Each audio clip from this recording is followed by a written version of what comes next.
This is the Tank Talk podcast with Belinda Glenn. Hey everyone, welcome to Tank Talk. Let's chat about the Sharks. And I think we can probably all agree a much better performance on Saturday, with the Sharks securing a well-earned victory against the Glasgow Warriors. The final score was 28-24 in favour of the Sharks. Now, there was a point where it looked as if that margin of victory was going to be much more comfortable. And so if you happen to log on to social media straight after the game and you hadn't watched or you hadn't seen the final score, you may have been forgiven for thinking that the Sharks actually lost that game.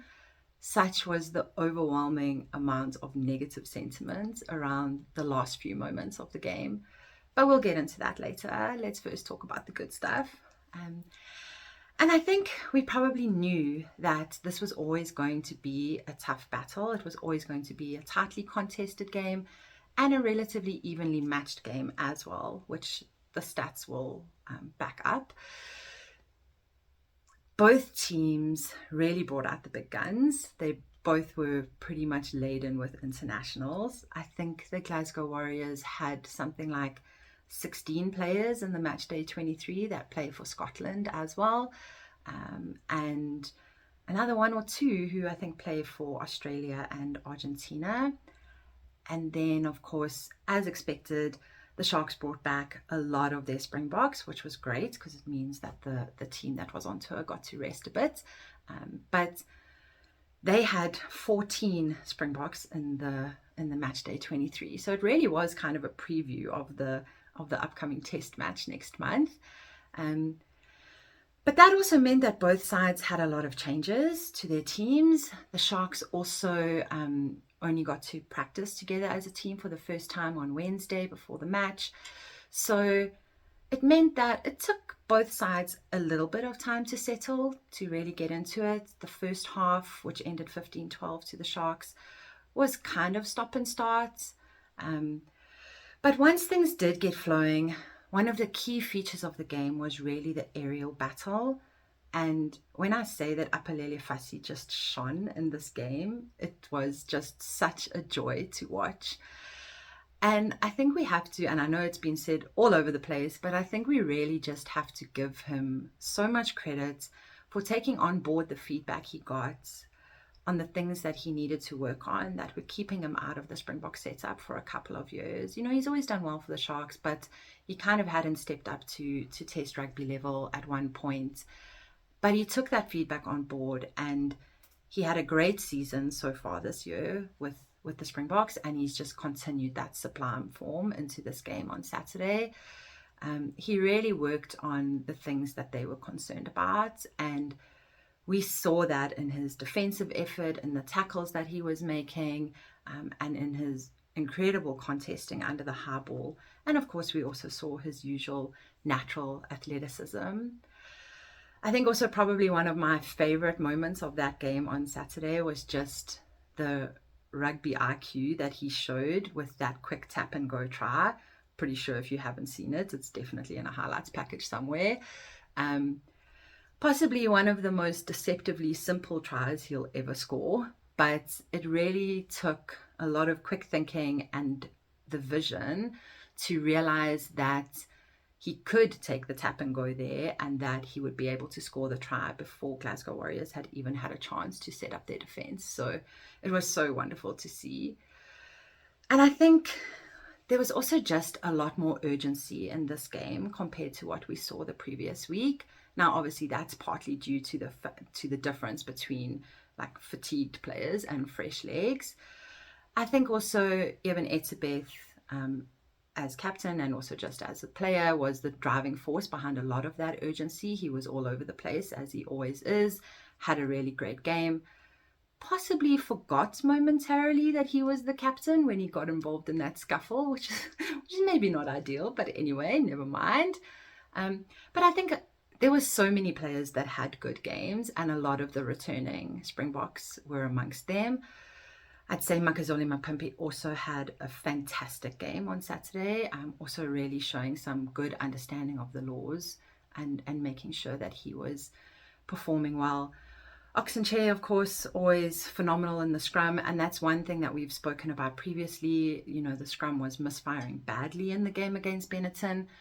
Definitely was not a problem in this game. And interestingly enough, the Glasgow Warriors team had the heavier pack, but they were really under pressure in that scrum. So definitely that was something to enjoy as well.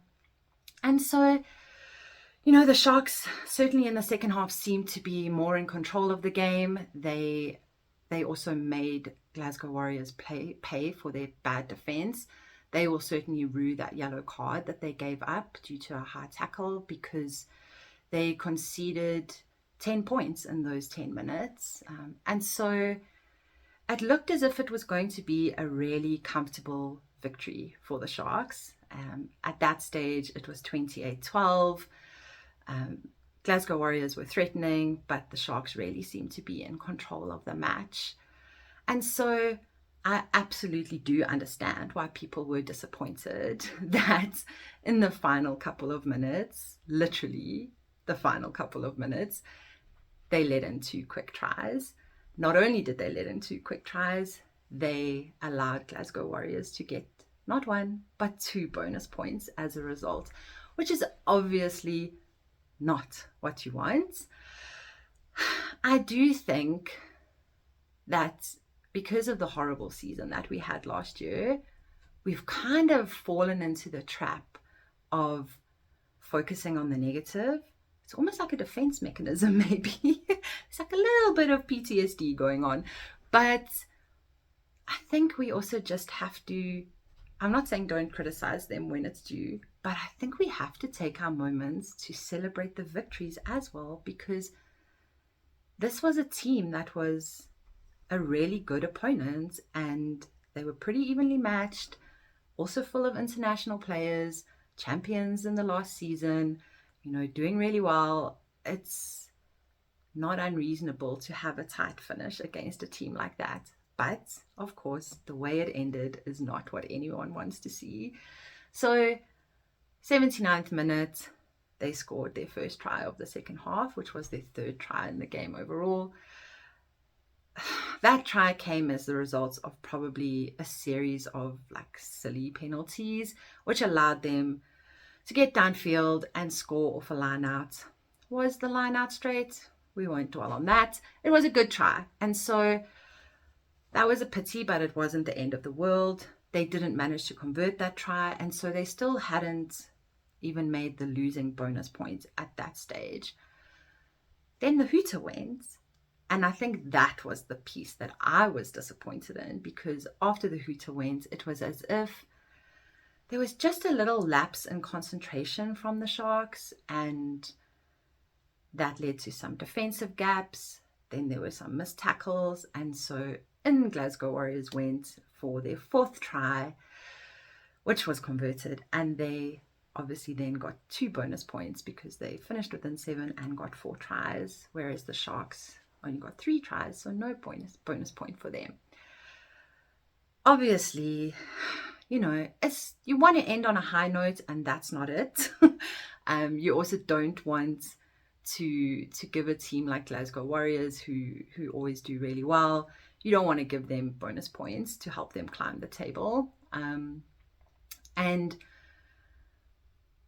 we need to be able to play for the full, not just the full 80 minutes, but until the actual final whistle has gone. There can be no, taking the foot off the pedal.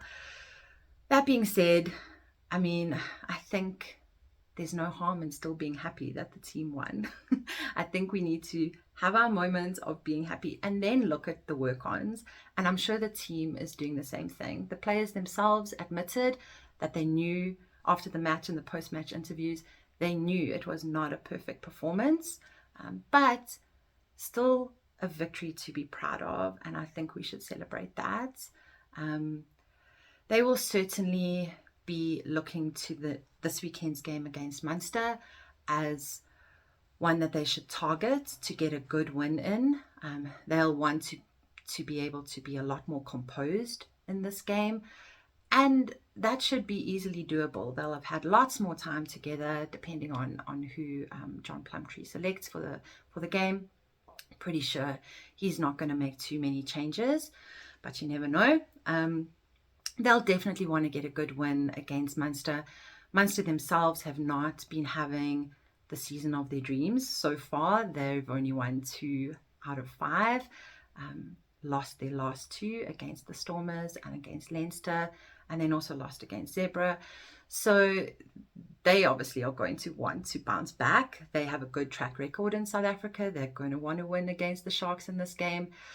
But I think the Sharks are really going to be targeting this game for a very good result. They've also introduced a new series called the Big Game Series, and this is the first game of that series, which is basically like a couple of the games over the course of the season that they've decided are going to be, really exciting fixtures, and to add to that excitement, they'll be having additional entertainment and making sure the fans have an extra good time at the stadium. This one on Saturday is Halloween themed, given that we're closing in on the 31st, and there's lots of bands and things like that lined up for after the game. So it should be a really fun day out. It should be a really good game of rugby between 2 competitive teams.